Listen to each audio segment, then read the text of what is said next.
Assembly ওয়াইজে 294টা কেন্দ্রে আমরা 294টা camp তৈরি করব। একটা অ্যাসেম্বলিতে একটাই ক্যাম্প হবে, 15 থেকে 26 ছুটির দিনগুলো বাদ দিয়ে, এবং যারা জমা দেবেন তাদেরটা সঙ্গে সঙ্গে তারা রিসিপ্ট পাবেন এবং ডিজিটাইজও করা হবে। রাজ্য সরকারের নতুন প্রকল্প বাংলার যুব সাথী। এপ্রিল থেকেই বেকারদের ভাতা দেবে সরকার। 5ই ফেব্রুয়ারি রাজ্য বাজেটে ঘোষণা করা হয়। রবিবার থেকেই এর জন্য রাজ্য জুড়ে ক্যাম্প শুরু। কর্মসূচির নাম স্বনির্ভর বাংলা। এই ক্যাম্পে বাংলা যুব সাথী, লক্ষ্মীর ভান্ডার সহ 4টি প্রকল্পে আবেদন জানানো যাবে। 2021-এ লক্ষ্মীর ভান্ডার মহিলাদের মন জয় করেছিল বলে মত রাজনৈতিক মহলের।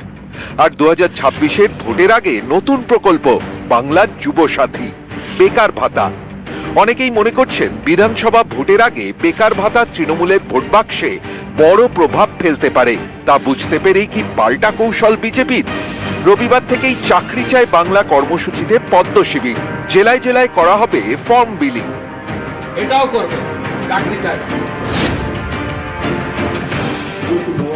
দলে দলে ধপবাজ ফেরেববাজ 420 তৃণমূল সরকারের ফর্ম ফিল আপ করবেন, আমাদের কোনো আপত্তি নেই। এটাও করবেন চাকরি চায় বাংলা। 2,15,00,000 বেকার। মাধ্যমিক পাশ করা বেকারদের ভাতা দেবে রাজ্য সরকার। মাধ্যমিক পাশ করা 21 থেকে 40 বছর বয়সী বেকারদের মাসে 1,500 টাকা করে দেওয়া হবে। স্কলারশিপ ছাড়া অন্য কোনো সামাজিক প্রকল্পের সুবিধা পান না এরকম বেকারই এই ভাতা পাবেন। পর্যবেক্ষকদের একাংশের মতে এটা সামাজিকভাবে যেমন গুরুত্বপূর্ণ তেমনি রাজনৈতিকভাবেও। কারণ লক্ষ্মীর ভান্ডার মহিলাদের মন জয় করেছে। এবার তরুণ প্রজন্মের জন্য বেকার ভাতা, যা ভোটে ডিভিডেন্ড দিতে পারে তৃণমূলকে।